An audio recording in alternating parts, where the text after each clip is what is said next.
un primer elemento que yo quiero dejarles en la mente es el hecho de que la mayor búsqueda, si bien estos son instrumentos importantes, la mayor búsqueda, el mayor consenso que debemos lograr quizá no sea alrededor de los temas de presupuesto y de cobertura educativa. Eso ya lo debemos dejar por sentado. Tenemos que seguir avanzando, seguir mejorando en cobertura, tenemos que seguir invirtiendo cada vez más en educación. Eso está bien. Hay que velar por que eso suceda y que esos procesos se sigan dando. Sin embargo, hay que avanzar mucho más y comenzar a concentrarnos en los otros dos niveles, en los resultados del aprendizaje y en los impactos que esperamos.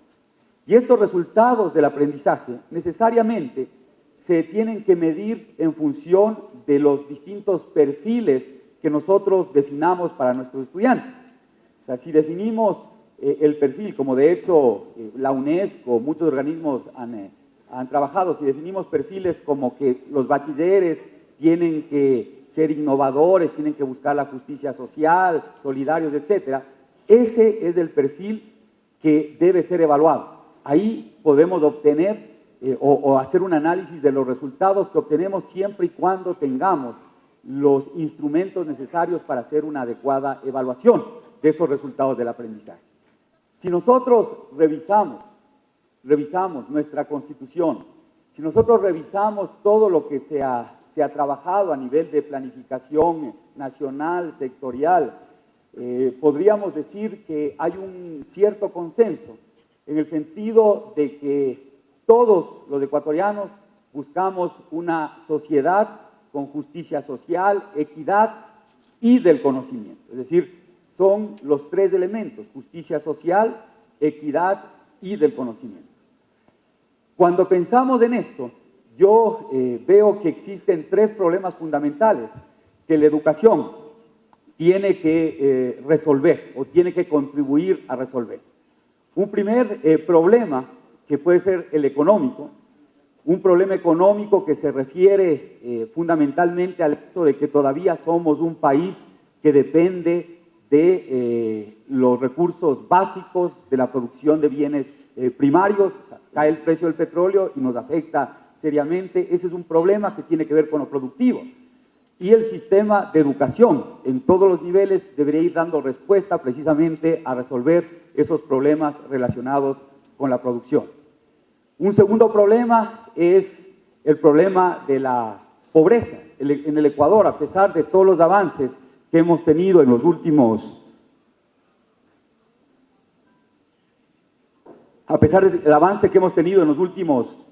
años, todavía persiste población en condiciones de pobreza.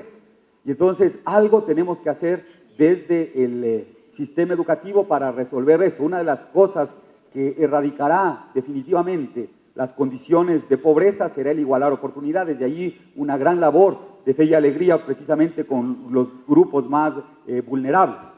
Entonces, de por sí ya el que tengan la ciudadanía acceso a la educación de calidad ya en el largo plazo va resolviendo estos problemas de inequidad y los problemas de pobreza. La educación es el principal instrumento que puede utilizar una nación para romper estructuralmente las condiciones que generan pobreza. Entonces, ahí hay un aporte clarísimo de la educación. Pero hay un tercer problema que tiene que ver con los patrones culturales que están instalados en las sociedades. Y quizá el día de hoy, una de las áreas que más deberíamos, o sobre las que más deberíamos conversar, sea precisamente estos patrones culturales. Y habría que hacer un análisis y cuestionar qué estamos reproduciendo, qué a través de la educación reproducimos, así como ese profesor loco de Perú. O sea, hablamos de cambios, no queremos cambiar, queremos obtener un determinado resultado y sin embargo hacemos siempre lo mismo. Einstein ya decía, no hay peor locura que hacer siempre lo mismo y esperar resultados diferentes. Entonces, claro, nosotros decimos que queremos una sociedad distinta si seguimos haciendo lo mismo, si seguimos creyendo en lo mismo, si seguimos pensando en lo mismo, si seguimos haciendo lo mismo, ¿cuál es el resultado que vamos a obtener? vamos a obtener el mismo resultado que hemos obtenido hasta el día de hoy. Y entonces hay que pensar culturalmente qué queremos hacer.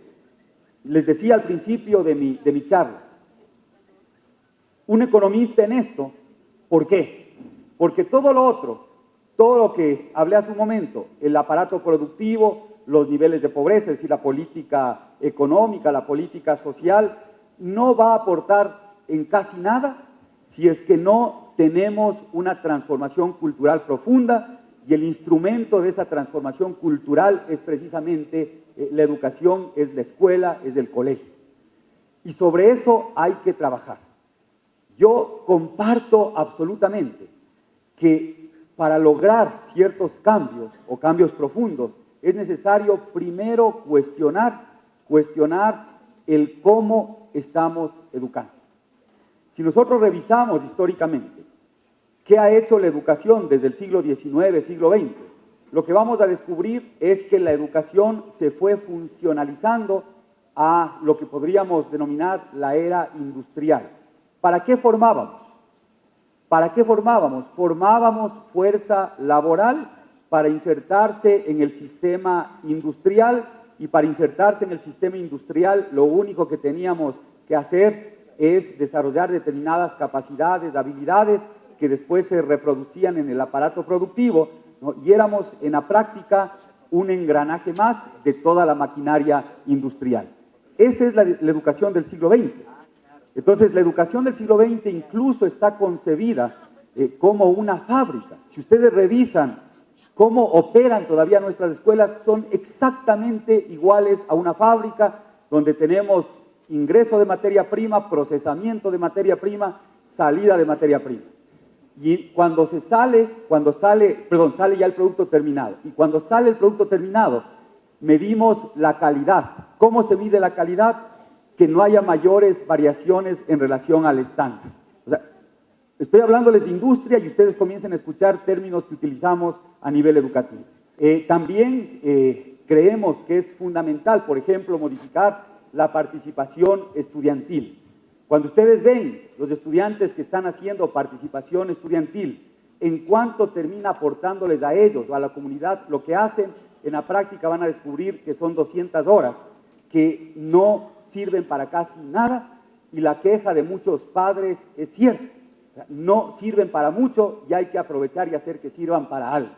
Entonces, una de las cosas que vamos a cambiar a nivel de participación estudiantil va a ser precisamente que los estudiantes visualicen un problema de su entorno, de su comunidad, y que a partir del conocimiento adquirido busquen soluciones. De eso se trata.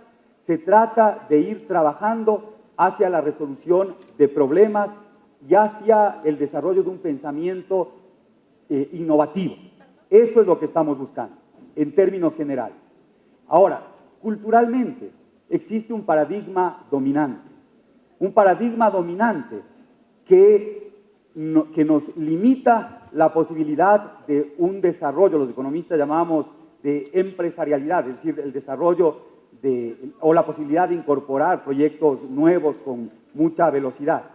Y esto que hacemos en escuela, les digo, impacta o limita las posibilidades de democratizar el tejido productivo, de tener mayores propuestas innovadoras, etc. Es decir, no está impactando en la sociedad. ¿Qué en concreto? Una de las cosas que todavía no sucede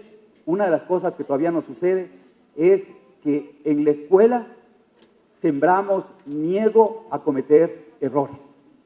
Cuando, por ejemplo, yo me acuerdo, me dictaba, y eso todavía sucede, o sea, no es que hace tiempos, cuando el ministro estaba en escuela le sucedía, todavía sucede.